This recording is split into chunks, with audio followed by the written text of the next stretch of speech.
పని చేస్తున్న బ్యాంకుకే సున్నం పెట్టిన ఇంటి దొంగలను పట్టేసినందుకే గీ సంబురాలు. పోయిందనుకున్న బంగారం దొరికితే ఆ మాత్రం ఉంటది. మళ్ళా మంచిర్యాల జిల్లా చెన్నూరు ఎస్బీఐ బ్యాంకుల బడా స్కామ్ జరిగింది కదా.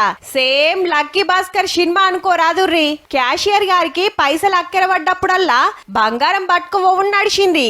మనోనికి బ్యాంకు మేనేజర్ ఇంకో పనిమంతుడు కలిస్తే ₹1,00,00,000 12 కోట్ల విలువ ఉండే 20 కిలోల బంగారం మాయం చేస్తే 6 దినాలనే దొరికించుకున్నారు పోలీసులు. బ్యాంకోళ్ళు, ఆసరైనోళ్లను, ఇంటోళ్లను మొత్తం 44 మందిని పట్టేసి 15 కిలోల బంగారం 1,60,000 రికవరీ చేసిండ్రు. అయితే క్యాషియర్ గారు క్రికెట్ బెట్టింగ్ యాప్ లా 40 లక్షలు పోగొట్టుకుండట.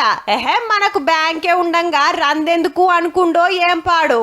తాపకింత బంగారం తీసుకుపోవుడు, ఏరేటోళ్ల పేరు మీద బయట కుదవబెట్టుడు, పైసలు తెచ్చుకునుడు. 10 జాగల్లా 44 మంది పేర్ల మీద 142 లోన్లు తీసుకుర్రంటే చూడుర్రిగా.